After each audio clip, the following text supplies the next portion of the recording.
नमस्कार, जय हिंद, जय भारत।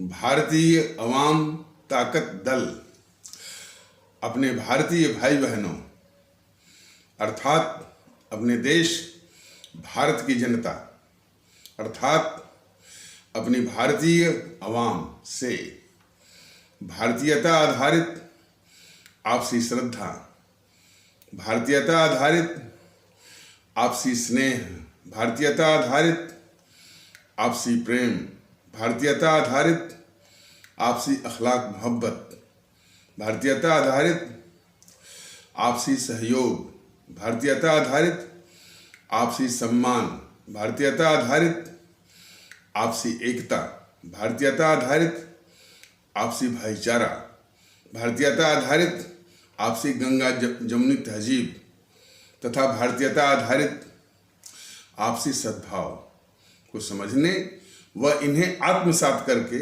वैसा ही और उसी अनुसार आचरण एवं व्यवहार करने हेतु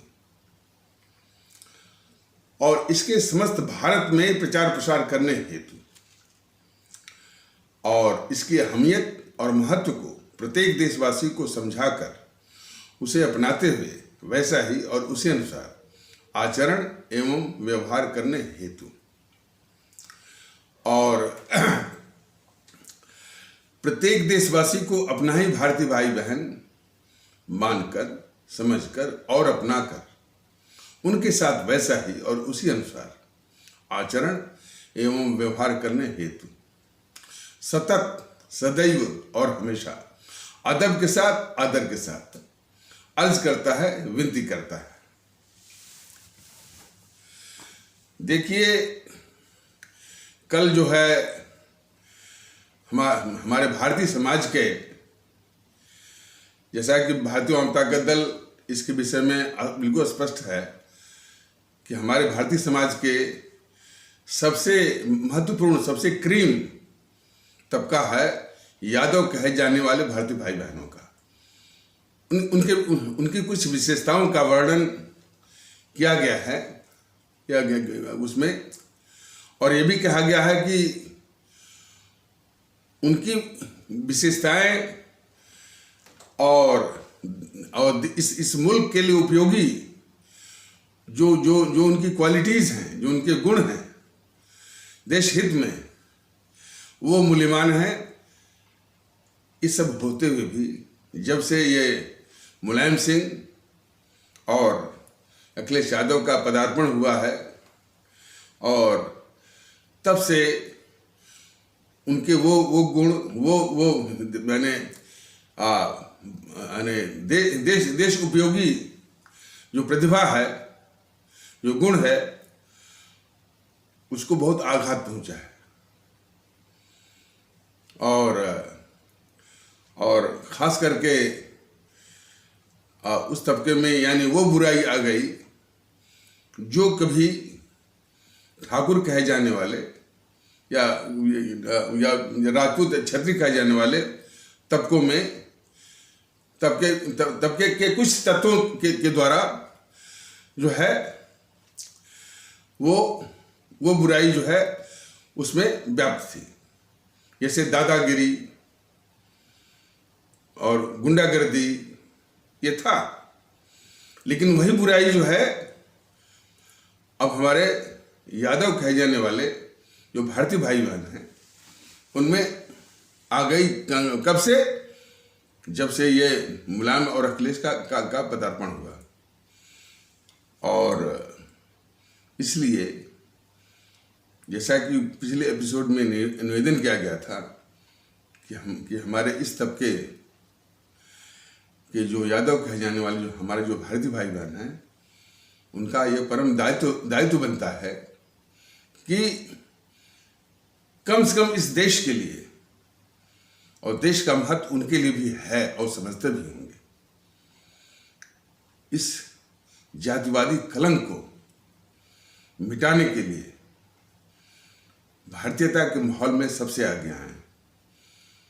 ये बाकी जो जातिवाद चला रहे हैं उनके लिए बहुत बड़ा सबक होगा, और विशेष करके हमारे उत्तर प्रदेश के और बिहार के यादव कहे जाने वाले भारतीय भाई बहनों से विनम्र विनती है कि ऐसा आप करके दिखाइए, जातिवाद को तोड़ करके उस कलंक को मिटा करके भारतीयता के माहौल में आने की जो आप पहल करेंगे वह इस मुल्क के लिए बहुत बड़ी मिसाल होगी, और बाकी लोगों को भी जो इस तरह इधर उधर भटके हुए हैं और ऐसे तंजीमों से, संगठनों से जो चिपके हुए हैं, उनको भी बहुत बड़ी प्रेरणा मिलेगी। तो इसलिए भारतीय आवाम ताकत दल का, हमारे भारतीय समाज के इस सबसे महत्वपूर्ण और बहुत ही महत्वपूर्ण तबका जो यादव कहे जाने वाले हमारे जो भारतीय भाई बहन हैं, उनसे विशेष विनती है। देखिए, इसके जो कल का वीडियो जारी हुआ है, उसकी प्रतिक्रिया में कुछ समाजवादी पार्टी के तत्व किस तरह से प्रतिक्रिया व्यक्त करते हैं, उनकी मानसिकता को जरा पढ़िए। वो कह रहे हैं कि यूट्यूब वाले सर जो है अपनी एकता को समाजवादी पार्टी से दूर रखें। एकता जो है किसी को दूर रख करके काम होती है। जरा हमारा सभी आदरणीय भारतीय भाई बहन जरा इसको गौर से जरा इसको देखें। समाजवादी पार्टी की प्रतिक्रिया इस पर जो कि कल व्यक्त की गई थी कि हमारे यादव कहे जाने वाले जो भारतीय भाई बहन हैं, वो भारतीयता के माहौल में आए, उसको आगे बढ़ाएं, जातिवादी कलंक को, जो राष्ट्रीय कलंक है, उसको मिटा करके। तो भारतीय जनता दल की इस आह्वान और निवेदन पर समाजवादी पार्टी के किसी तत्व का या कार्यकर्ता की यह टिप्पणी कि यूट्यूब वाले सर जो है अपनी एकता को समाजवादी पार्टी से दूर रखें, तो समाजवादी पार्टी के लोग ही बताएं, किसी को दूर रख करके क्या कोई एकता होती है? एकता का मान्य होता है सबको साथ लेकर चलना, सबको समेटना, कोई छूट न जाए। ये एकता की जो है, ये एकता का मूल मंत्र है। कोई ये कहे कि एकता जो है समाजवादी पार्टी से दूर रखें, ये अपने आप में वो मानसिकता दिखाता है कि उनकी संकीर्णता, और वो भी जातिवादी, वो भी भारतीय समाज विरोधी किस कदर खतरनाक है। और देखिएगा, इसी जातिवादी यानी एक जातिवादी जो समीकरण या तिकड़म कह लीजिए, आरजेडी जो करती है, एमवाई वाला एक कलंकित कॉम्बिनेशन,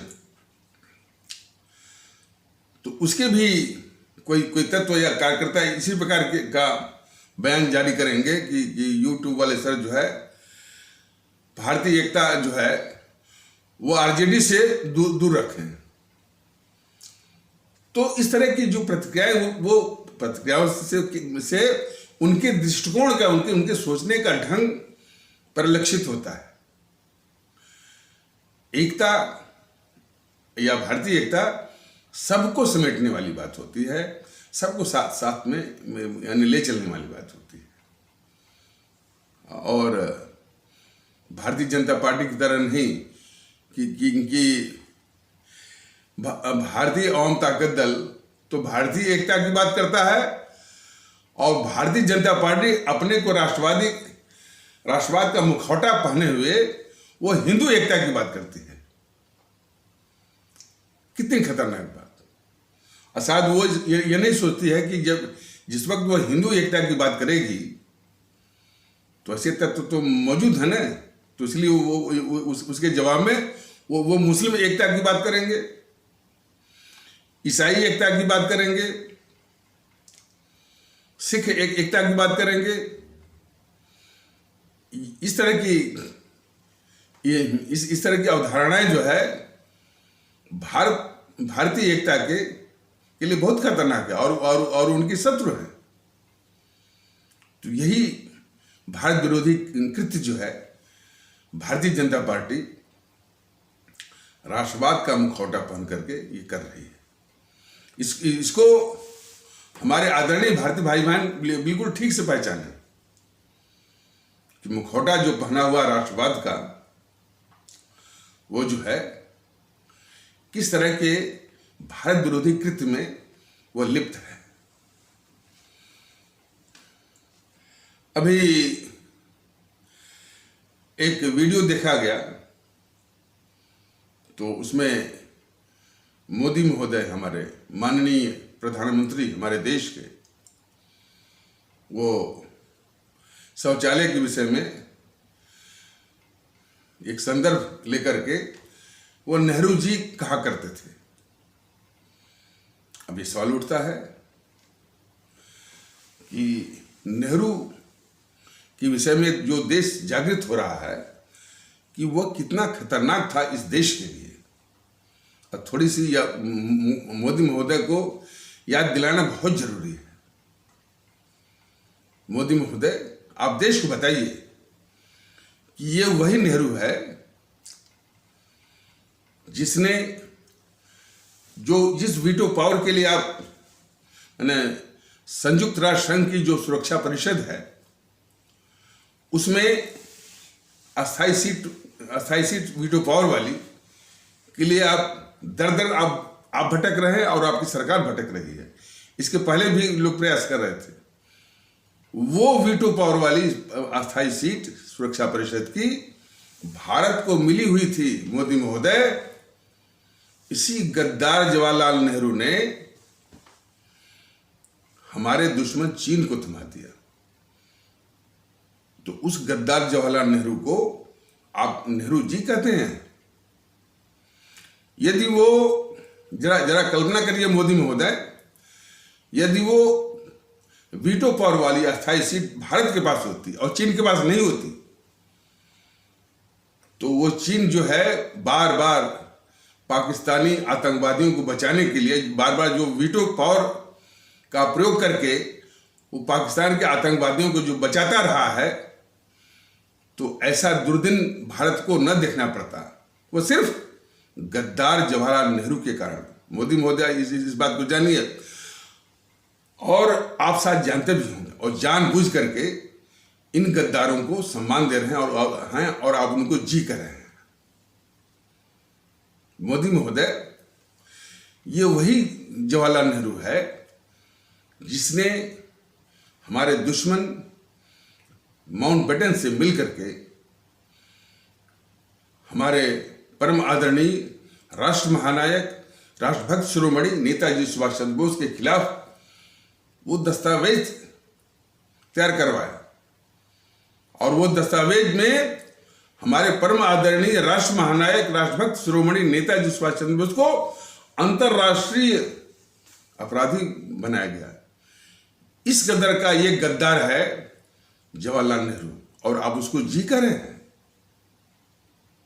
ये सवाल आपसे इसलिए हो रहा है कि आप राष्ट्रवाद का मुखौटा पहने हुए हैं, और हमारी जो भोली भाली जो जनता है, जो इस देश के लिए समर्पित है, देशभक्ति के लिए समर्पित है, उसकी भावनाओं का आप दोहन कर रहे हैं,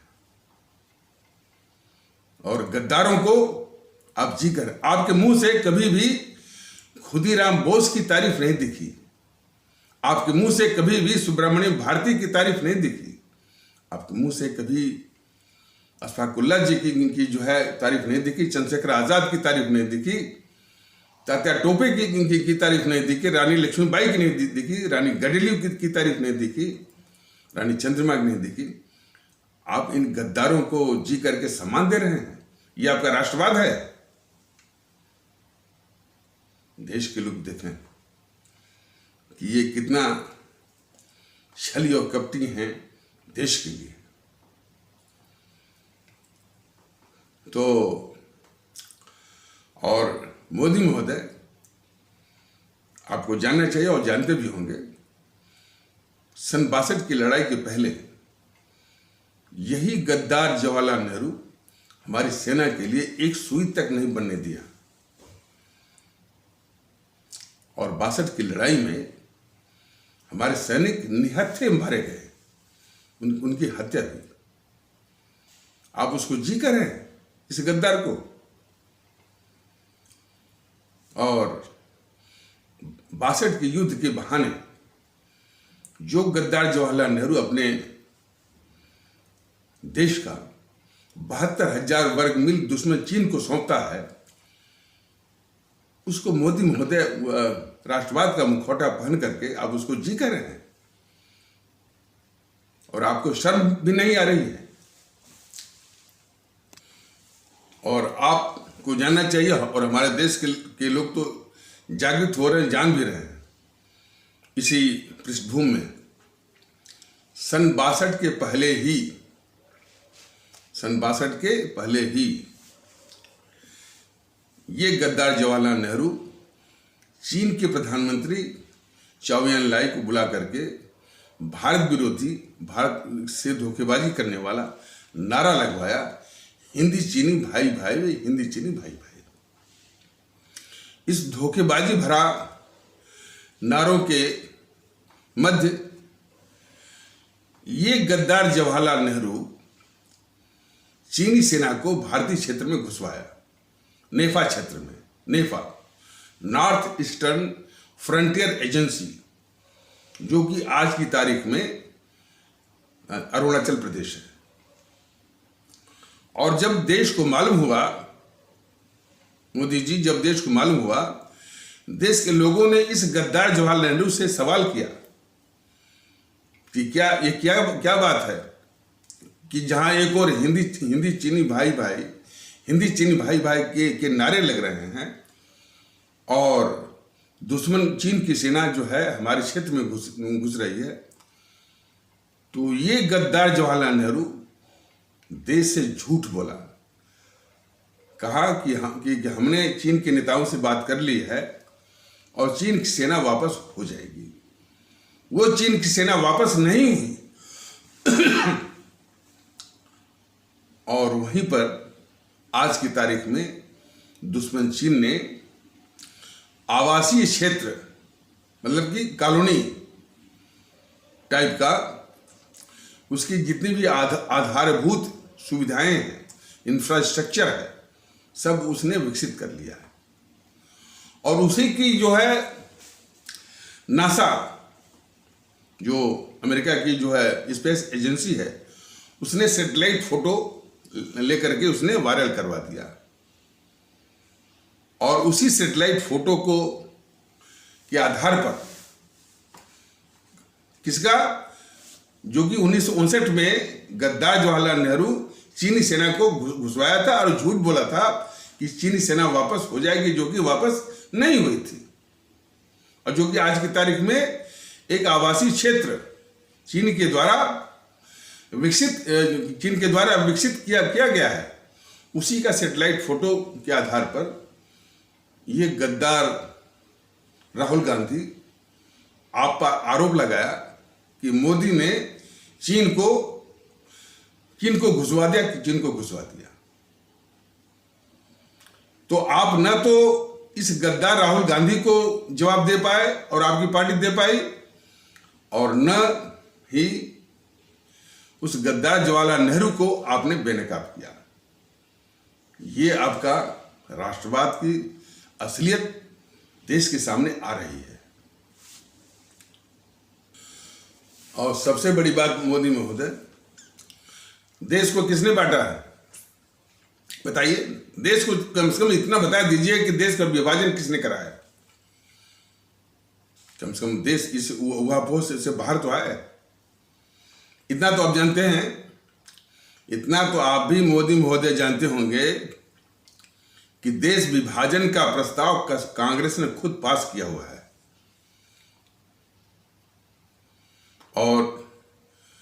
और सत्ता हथियाने के लिए, प्रधानमंत्री बनने के लिए इस नेहरू ने ही इस मोहनदास करमचंद गांधी से मिलकर इस देश को बांटा है। देश को बांटने के फलस्वरूप जो आबादियों का हस्तांतरण हुआ, उसमें हमारे इन्हीं 25 से 30 लाख भारतीय भाई बहनों ने अपनी जान गंवाई और आपस में कट मर करके। कौन कौन भारतीय? जोगी कुछ ही दिनों पहले हमारा जो कॉमन दुश्मन था अंग्रेज या अंग्रेजी सरकार, उसके खिलाफ आज़ादी की लड़ाई कंधा से कंधा मिलाकर लड़े थे। वही भारतीय भाई बहन आपस में कट मर करके 25 से 30 लाख लोगों की जान लिए। और ये दोनों गद्दार जवाहरलाल नेहरू और मोहनदास करमचंद गांधी जानते थे, लेकिन तब भी और देश को बांटा। ये मोदी महोदय, ये आप भी जानते होंगे कि उस समय का जो इंग्लैंड का प्रधानमंत्री था क्लीमेंट एटली, उसने घोषणा करवाई थी कि अंग्रेज यहां से सन 1948 में जाएंगे।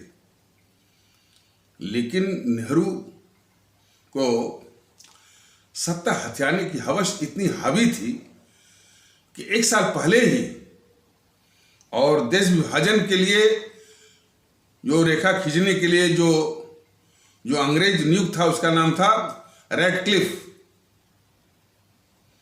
रेडक्लिफ कहीं गया हुआ नहीं, वो घर में ही बैठे बैठे नक्शे पर। मोदी महोदय जरा आप जान लीजिए, वो रेडक्लिफ जो है, मैंने देश विभाजन के लिए जो बांटने का जो जिम्मा, माने जो सीमा वो निर्धारण करने के लिए जो जिम्मा था, वो रेडक्लिफ के जिम्मे था। वो रेडक्लिफ कहीं गया हुआ नहीं, घर में बैठे बैठे नक्शे पर खींच दिया। मोदी महोदय ये भी आप जान लीजिए, और आपको देश को जवाब देना होगा कि कई भारतीय भाई बहनों के आंगन के बीच से वो जो बंटवारे की दीवार खींची गई। इतना बड़ा दंश देने वाला ये गद्दार जवाहरलाल नेहरू को आप जी कर रहे हैं। आने वाला समय, आने वाला इतिहास, जब इस जीएनपीसी गद्दार नेहरू का गद्दार मोहनदास करमचंद गांधी इनका हिसाब लेगा, तो आप जैसे नकली राष्ट्रवादियों का भी हिसाब उसी समय होगा कि आप इन देश के गद्दारों को इतना सम्मान क्यों दे रहे हैं। इतना तो आपको भी पता होगा कि नेताजी सुभाष चंद्र बोस या हमारे परम आदरणीय राष्ट्र महानायक राष्ट्रभक्त शिरोमणि नेताजी सुभाष चंद्र बोस की मृत्यु के संबंध में इन जीएनपीसी वालों ने, गांधी नेहरू परिवार चांडाल चौकड़ी काकस वालों ने, हालांकि आप शायद ये कह भी नहीं सकते, आपका इतना नैतिक साहस भी नहीं है कि इस कांग्रेस को जो उसका वास्तविक चाल चरित्र और चेहरा है उसके अनुसार उसको जीएनपीसी ही कहा जाना चाहिए। अब आप कह पाएंगे? नहीं कह पाएंगे। लेकिन देश के लोग अब कहना शुरू कर दिए कि ये कांग्रेस नहीं है, बल्कि ये जीएनपीसी है, गांधी नेहरू परिवार चांडाल चौकड़ी कॉकस है। तो इन कॉकस वालों ने, जीएनपीसी वालों ने हमारे नेताजी सुभाष चंद्र बोस की मृत्यु के संबंध में वो हवाई जहाज दुर्घटना की एक कहानी बनाई हुई है कि नेताजी जो कि जापान से या टोक्यो से चले थे और उनका विमान दुर्घटना फार्मोसा या ताइवान के पास हो गया। उसी विमान दुर्घटना में नेताजी की मृत्यु हो गई। इस तरह की एक कहानी सब वो रचवाए थे। क्यों? जरा आपके पास तो बहुत संसाधन होगा, बड़े बड़े इतिहासकार होंगे, बड़े बड़े शोधकर्ता होंगे, जरा उनसे भी पूछ लीजिए कि नेताजी को इसी गद्दार नेहरू ने ही रूस के शासकों से मिलकर के, रूस में एक क्षेत्र है साइबेरिया में घने जंगल हैं, उन जंगलों में बीहड़ किस्म के जेल बने हुए हैं और उन्हीं में हमारे परम आदरणीय राष्ट्र महानायक राष्ट्रभक्त शिरोमणि नेताजी सुभाष चंद्र बोस को इस गद्दार जवाहरलाल नेहरू ने रूसी शासकों से मिल करके कैद करवाया। अब आपको यह भी जानना चाहिए कि आखिर कैद कैसे करवाया। जब अमेरिका ने 1945 में जापान के नागासाकी और हिरोशिमा पर परमाणु बम गिराए तो जापान जो है घुटनों के बल आ गया, उसने आत्मसमर्पण कर दिया, उसने सरेंडर कर दिया। तो जब जापान गिर गया तो हमारे नेताजी जो कि इन्हीं के समर्थन से, जापान और जर्मनी के समर्थन से अंग्रेजों को भारत से उखाड़ने की योजना बनाए हुए थे, तब वो फिर रूस की सहायता के लिए रूस की ओर जो है वो मुड़ पड़े। रूस की ओर इन्होंने रुख किया।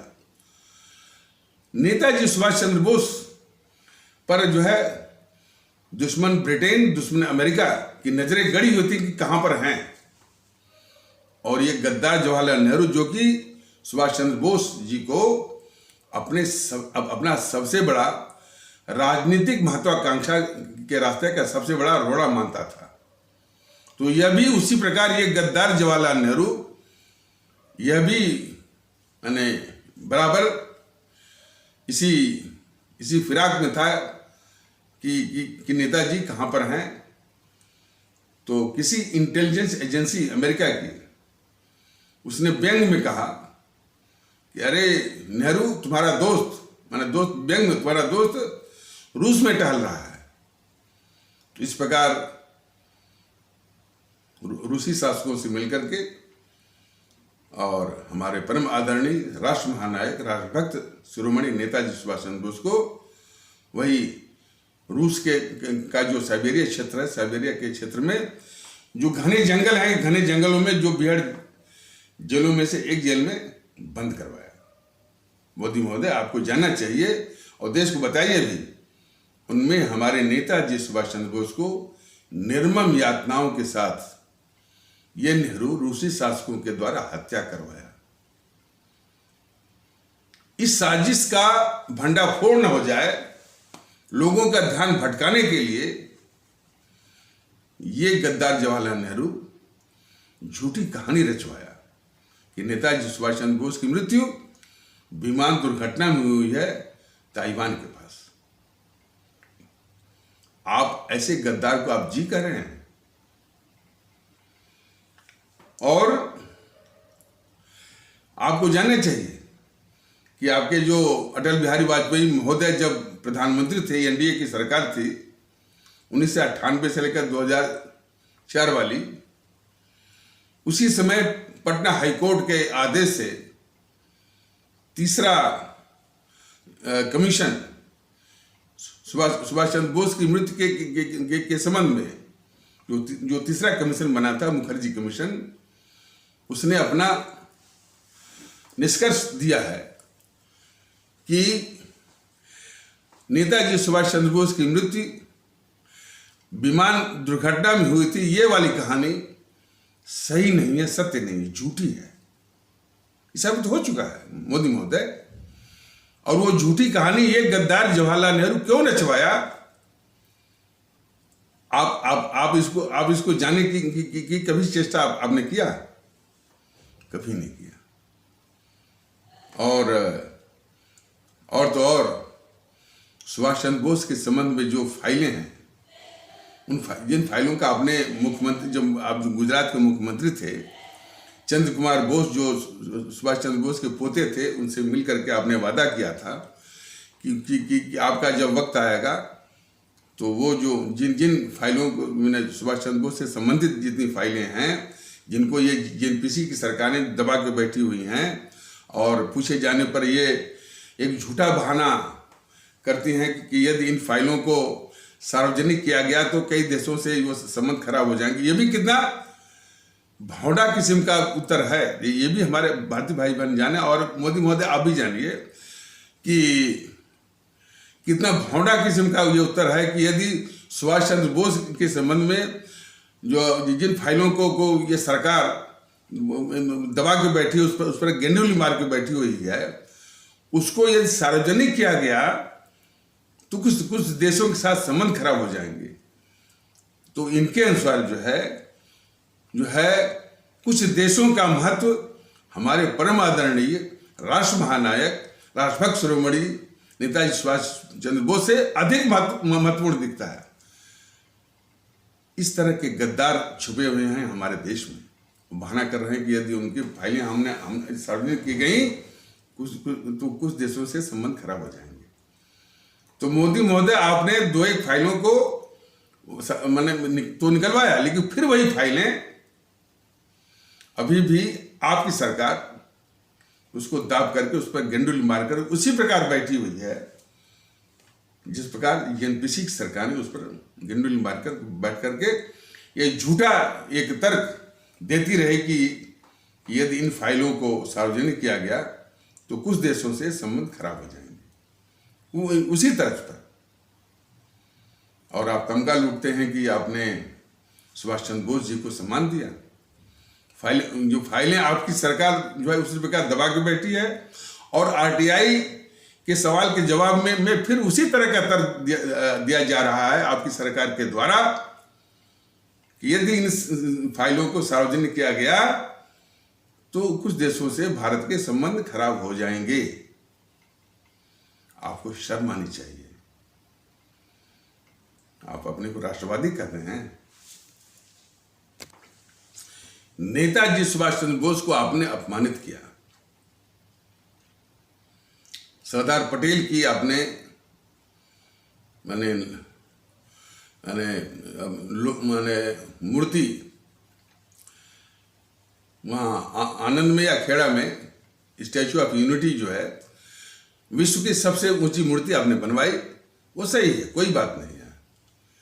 लेकिन मोदी महोदय, हमारे सुभाष चंद्र बोस की मूर्ति उससे भी ऊंची होने की पात्रता रखती है। मोदी महोदय, आपने किस कदर हमारे परम आदरणीय राष्ट्र महानायक राजभक्त शिरोमणि नेताजी सुभाष चंद्र बोस को अपमानित किया कि जॉर्ज पंचम की जहां मूर्ति लगी हुई थी उसी स्थान पर आपने सुभाष चंद्र बोस की मूर्ति आपने लगवाई, और भी महज 5 या 8 फीट की। आपको शर्म आनी चाहिए। किस तरह अपमानित कर रहे हैं आप। हमारे देश के लोग इन नकली राष्ट्रवादी मोदी महोदय को ठीक से पहचाने। किस तरह से हमारे परम आदरणीय राष्ट्र महानायक राजभक्त शिरोमणि नेताजी सुभाष चंद्र बोस को अपमानित कर रहे हैं। अब बीजेपी वाले ढिढोरा पीट रहे हैं कि मोदी महोदय ने हमारे नेताजी सुभाष चंद्र बोस को सम्मानित किया, जबकि घोर अपमानित किया।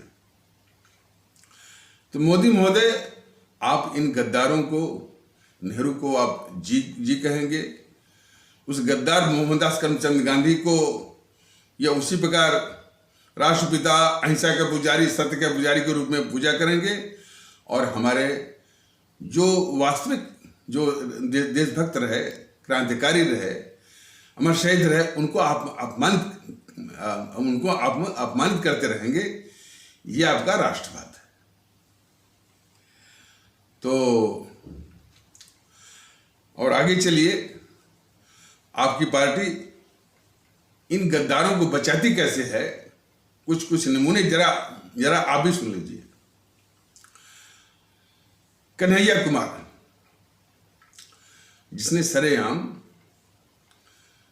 जेएनयू के जेएनयू हमारा एक मूर्धन्य शिक्षण संस्थान है, जवाहरलाल नेहरू विश्वविद्यालय है, एक मूर्धन्य शिक्षण संस्थान है। उसके प्रांगण से ये गद्दार कन्हैया कुमार इस कदर का धृष्टतापूर्ण और भारत विरोधी नारा लगवाता है कि भारत तेरे टुकड़े होंगे इंशाअल्लाह इंशाअल्लाह, और भारत की बर्बादी तक जंग जारी रहेगी।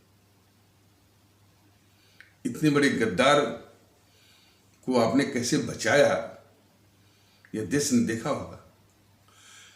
जबकि राष्ट्रवाद का तकाजा ये कहता है कि इतने बड़े गद्दार को जो कि इस तरह का जो नारा लगाया और लगवाया, उसने हमारे देश की संप्रभुता, सार्वभौमिकता, सॉवरेंटी पर सीधा हमला किया था। और जो भी तत्व हमारे देश की संप्रभुता, सार्वभौमिकता और सॉवरेंटी पर हमला करता है, राष्ट्रवाद का तकाजा या वैसे भी उसको सेना के हवाले करना चाहिए। इस कन्हैया कुमार को सेना के हवाले कर दिया जाना चाहिए था। आपने उसको बचा लिया और उसको अदालती प्रक्रिया में उलझा करके उसको बचा लिया। और इसीलिए आपके कुछ अंधभक्त हैं, उनका मैं नाम नहीं लूंगा, उनका ये कबूलनामा है कि मोदी महोदय आपने कन्हैया कुमार को युवा नेता बना दिया। कौन कन्हैया कुमार? जिसने हमारे देश के खिलाफ सरेआम नारा लगवाया कि भारत तेरे टुकड़े होंगे, भारत की बर्बादी तक जंग जारी रहेगी, जिसको सेना के हवाले किया जाना चाहिए था। उसके विषय में आपके किसी अंधभक्त को ये कबूलना पड़ा कि मोदी महोदय ने कन्हैया कुमार को युवा नेता बना दिया। आपको शर्म आनी चाहिए। और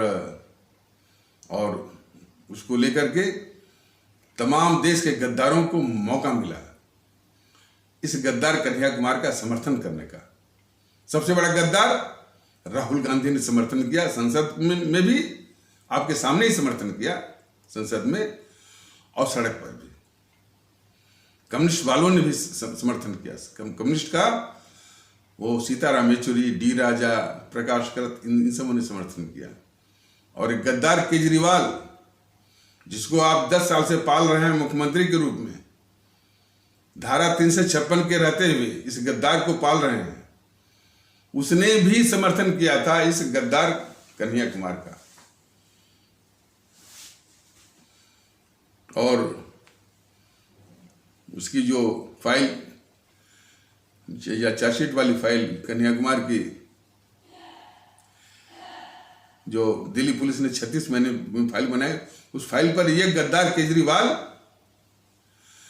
8 से लेकर 9 महीने लेकर उस पर बैठ गया। यदि इस गद्दार केजरीवाल को यदि आप बर्खास्त कर दिए होते कम से कम राष्ट्रवाद के नाम पर, तो वो नहीं बैठता ना।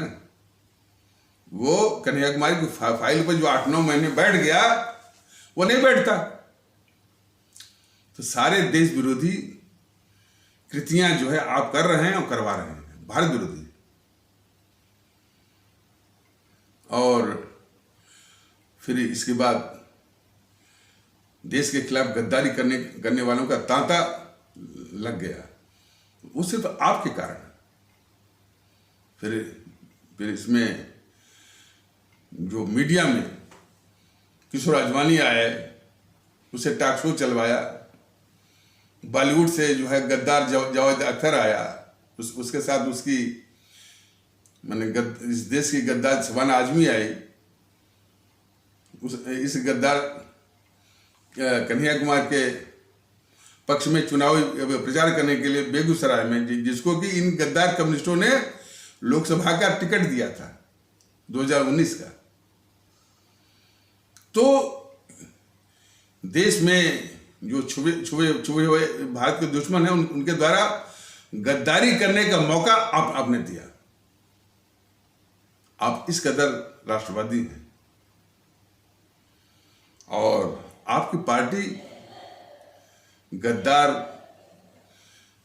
राहुल गांधी को और गद्दार कन्हैया कुमार को किस तरह बचाती है, इसका भी नमूना जरा आप देख लीजिए मोदी महोदय। गद्दार राहुल गांधी को जो कि हम हर वक्त भारत के खिलाफ गद्दारी करता रहता है, उसको आपकी पार्टी उसको पप्पू के रूप में पेश करती है कि ये इसको अकल नहीं है बोलने का, ये पप्पू ना समझ है।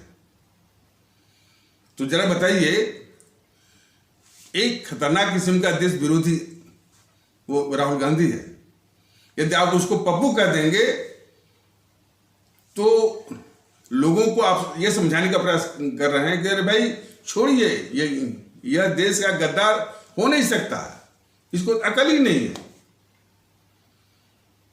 तो देश विरोधी या भारत के खिलाफ गद्दारी का अपराध जो है, अपराध बड़ा है या पप्पू होना अपराध है।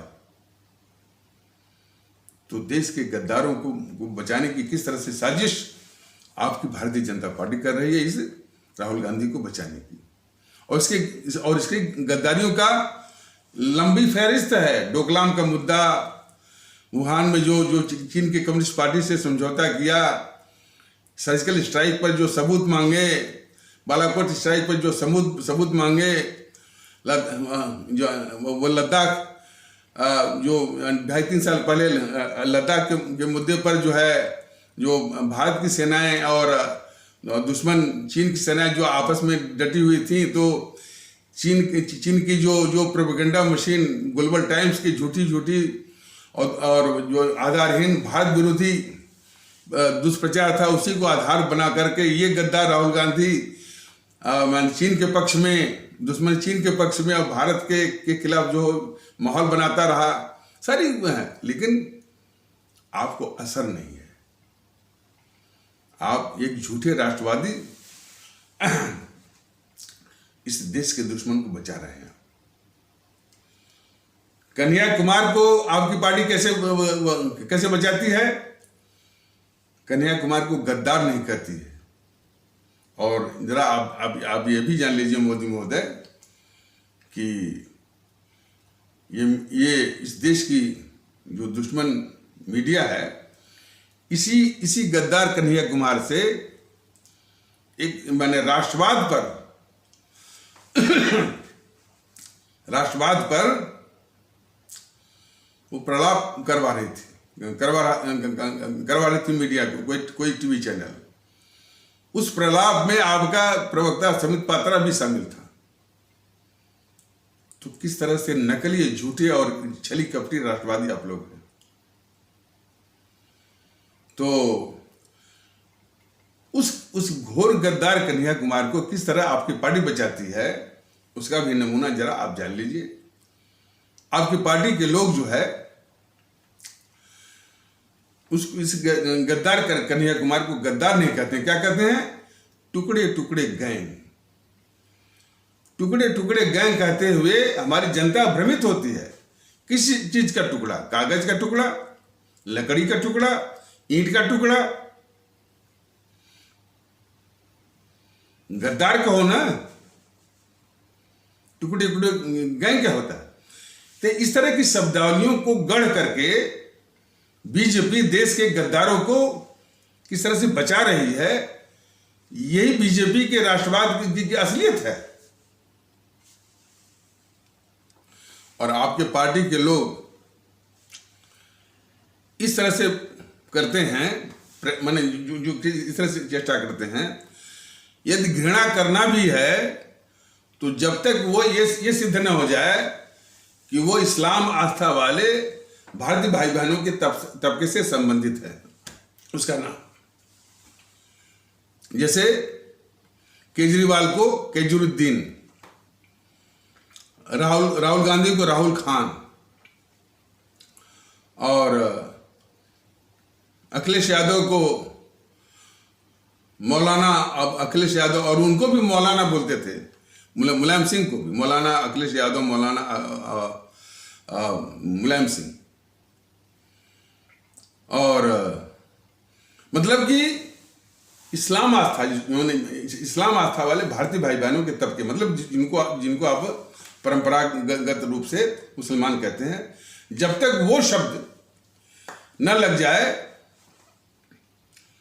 तब तक उसे घृणा मत करिए, और उसको मुसलमान साबित करके उसके नाम से ही तब घृणा करिए। लेकिन देश के गद्दारों को सीने से लगाइए। देश के गद्दार राहुल गांधी को सीने से लगाइए। गद्दार जवाहरलाल नेहरू को सीने से लगाइए। गद्दार मोहनदास करमचंद गांधी को सीने से लगाइए। और बाकी को मैंने इस्लाम आस्था वाले भारतीय भाई बहनों का नाम चिपका करके उससे घृणा, और तभी घृणा करिए। इस मानसिकता से आपकी पार्टी काम कर रही है। लेकिन एक बात और भी स्पष्ट करना जरूरी है कि जितना दुर्भाग्य आपकी इस देश के खिलाफ आपकी पार्टी कर रही है, हमारे इस्लाम आस्था वाले भारतीय बहनों के तबके में जो तत्व सक्रिय हैं, वो कभी भी इस गद्दार जवाहरलाल नेहरू, गद्दार मोहनदास करमचंद गांधी को गद्दार नहीं मानते हैं, कम्युनिस्टों को गद्दार नहीं मानते हैं। अलीगढ़ मुस्लिम यूनिवर्सिटी, जामिया मिलिया यूनिवर्सिटी में आप चले जाइए, सिर्फ आरएसएस बीजेपी विरोध का ही वातावरण है, और वो पूरी मानसिकता उन सबों ने सिर्फ आरएसएस बीजेपी विरोध में ही, और उनका जो बौद्धिक वर्ग है, खास करके इतिहासकार, सिर्फ बीजेपी और आरएसएस विरोध में ही पूरा दिमाग, पूरी क्षमता जो है वो खाली कर दिया है। इन गद्दार कम्युनिस्टों पर, गद्दार जो है ये जीएनपीसी और उसके गद्दार मोहनदास करमचंद गांधी, इस पर जो है उनका दिमाग चलता ही नहीं है। जब अलीगढ़ मुस्लिम यूनिवर्सिटी में जब सीए के विरोध में जब इस तरह का नारा लगा कि हिंदुत्व की कब्र खुदेगी एमयू की छाती पर, इसका क्या मतलब है? कि वो हिंदुत्व की कब्र खोद रहे हैं, ठीक है, पता नहीं जो है मैंने किस मानसिकता के आधार पर, लेकिन वो गद्दार जवाहरलाल नेहरू की कब्र नहीं खोद रहे हैं। गद्दार मोहनदास करमचंद गांधी, जिन्होंने देश को बंटवाया, उसकी कब्र जो है एमयू के लोग नहीं खोद रहे हैं। और गद्दार जो है जीएनपीसी की कब्र नहीं खोद रहे हैं, कम्युनिस्टों की कब्र नहीं खोद रहे हैं। तो एमयू की जो मानसिकता है, अलीगढ़ मुस्लिम मानसिकता, सिर्फ हिंदुत्व की कब्र खोद रहे हैं। यह देश के लिए यानी बहुत बड़ा दंश है,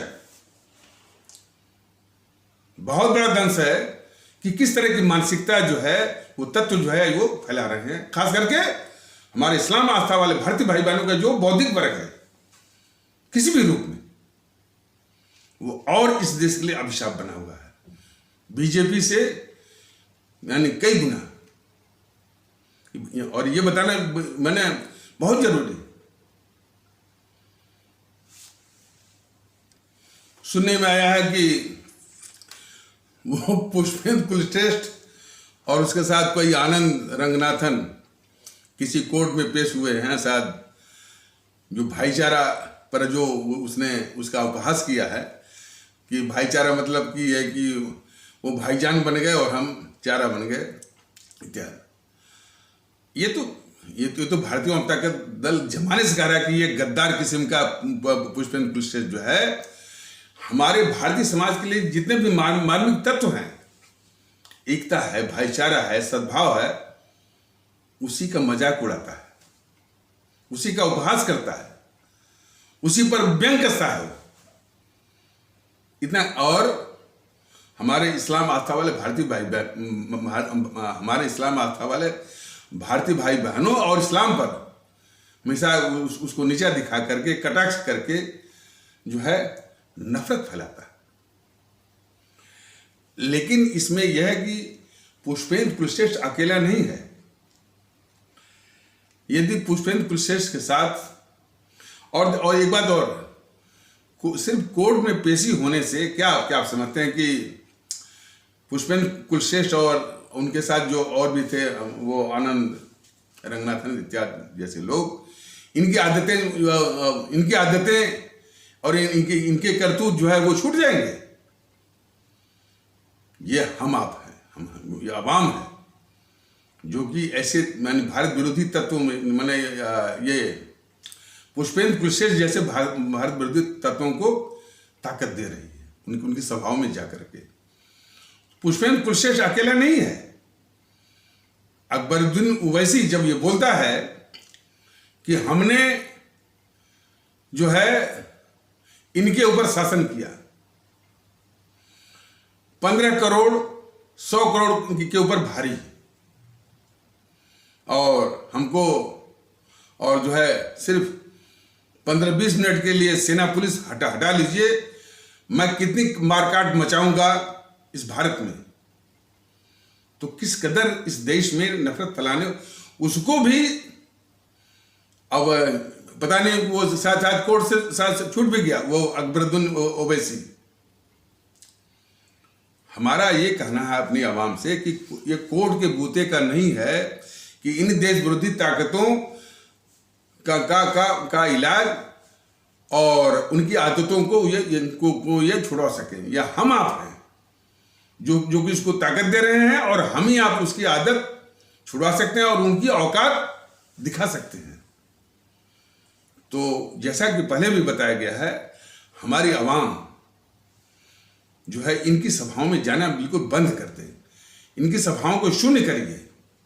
चाहे वो पुष्पेंद्र कुलश्रेष्ठ हों, चाहे वो अकबरुद्दीन ओवैसी हों, चाहे असदुद्दीन ओवैसी हों, चाहे यति नरसिम्हानंद सरस्वती हों, चाहे वो तौकीर रजा और शफीकुर रहमान वर्क हों, चाहे वो वामन मिश्रम हों, चाहे चंद्रशेखर रावण हों, चाहे राजरत्न अंबेडकर या प्रकाश अंबेडकर हों, जो भी इस देश में भारत विरोधी गतिविधि में लिप्त हैं, नफरत फैला रहे हैं, उनको जो है हमारे आदरणीय भारतीय भाई बहन, हमारे आदरणीय भारतीय आवाम जो है उनको उनके हौसले को पस्त करें, उनके हौसले को नष्ट में नाबूद करें, उनकी सभाओं में बिल्कुल मत जाइए। और देखने को मिलता है कि हिंदू सनातन के तमाम लोग जो है पुष्पेंद्र कुलश्रेष्ठ की सभाओं में जाकर ताली बजाते हैं। हमारे इस्लाम आस्था वाले भारतीय भाई बहनों के लोग जो है असदुद्दीन ओवैसी और अकबरुद्दीन ओवैसी की सभाओं में जाकर के ताली बजाते हैं। ये तालियों की आवाज़ चाहे वो पुष्पेंद्र कुलश्रेष्ठ की सभाओं से हो, चाहे अकबरुद्दीन ओवैसी की सभाओं से हो, जो है जिनको भी इस मुल्क से मोहब्बत है उनके दिलों को बहुत चोट पहुंचती है। और जिस तरह का यह आग उगलता है, वामन मिश्रम जो है, जिनको भी इस देश की एकता से मोहब्बत है, ये जो है वामन मिश्रम के का इस तरह से हमारे ब्राह्मण कहे जाने वाले भारतीय भाई बहनों के खिलाफ जो आग उगलता है, और तो जब आग उगलता है तो जिनको भी इस देश की एकता से मोहब्बत है उनके दिलों को बहुत चोट पहुंचती है। लेकिन बीजेपी वालों को चोट नहीं पहुंचती है। बीजेपी का सुधांशु त्रिवेदी वामन मिश्रम पर उसकी घिघी बंद रहती है, पुष्पेंद्र कुलश्रेष्ठ पर उसकी घिघी बंद रहती है, सुधांशु त्रिवेदी की। यति नरसिम्हानंद सरस्वती पर उसकी घिघी बंद रहती है। प्रकाश अंबेडकर और राजरत्न अंबेडकर की पर भी इस सुधांशु त्रिवेदी की घिघी बंद रहती है। ऐसे राष्ट्रवादी हैं ये सब। लेकिन हमारे आदरणीय भारतीय भाई बहनों, इनका हम कितना भी वर्णन कर दें, इनके विषय में भारत विरोधी चरित्र को आपके सामने ला दें, उससे लाभ नहीं होगा। लाभ होगा जब आप भारतीयता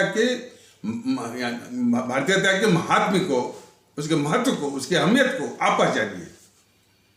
भारतीयता के माहौल में आप एक साथ आइए और संकीर्णता आधारित जो आप पहचान में आप अभी भी जो फंसे हुए हैं, संकीर्णता माना हम ठाकुर हैं, ब्राह्मण हैं, हम यादव हैं, वो हैं, इसे बाहर है। इसके साथ जो हमारे देश का जो बौद्धिक वर्ग है, वह भी जो माने देश की एकता के लिए और देश हित में जो उसको करना चाहिए वो बिल्कुल नहीं कर रहा है। और मैं ही अकेला नहीं हूं। उनके इस तरह की गतिविधि पर हमारे स्वामी विवेकानंद ने और हमारे बाबा साहब डॉक्टर भीमराव अंबेडकर जी ने बहुत कुछ कहा हुआ है। इसलिए बौद्धिक वर्ग यदि आज सक्रिय हो जाए तो इस भारतीय एकता की मुहिम को 4 चांद लग जाए। तो आगे आने वाले एपिसोडों में बौद्धिक वर्ग को क्या करना चाहिए और उसका पिछला इतिहास क्या रहा है, तो थोड़ा सा वो परिचय करा करके अब लेकिन उस ऐतिहासिक पृष्ठभूमि से बाहर निकल करके देश की सोचे। कौन? बौद्धिक वर्ग। और कैसे वो अपने यानी अपनी छवि को सुधार सकता है और राष्ट्रोपयोगी, राष्ट्र के लिए उपयोगी बन सकता है, और जो उसकी इनेट क्वालिटीज हैं, इनहेरेंट कैपेबिलिटीज हैं, वह देश के लिए कैसे काम आ सकती हैं, इस पर जो है आगे आने वाले एपिसोडों में इस पर वो प्रकाश डाला जाएगा। देश की सोचिए, भारतीयता की सोचिए, भारतीय एकता की सोचिए, भारतीयता आधारित सभी कुछ, इखलाक, मोहब्बत, गंगा जमुनी तहजीब, आपसी भाईचारा और आपसी सद्भाव, सब कुछ भारतीयता के आधार पर। तो इन्हीं आवश्यक शब्दों के साथ इस आवश्यक पर चर्चा को यहीं पर विराम दिया जाता है। तब तक के लिए नमस्कार। जय हिंद, जय भारत।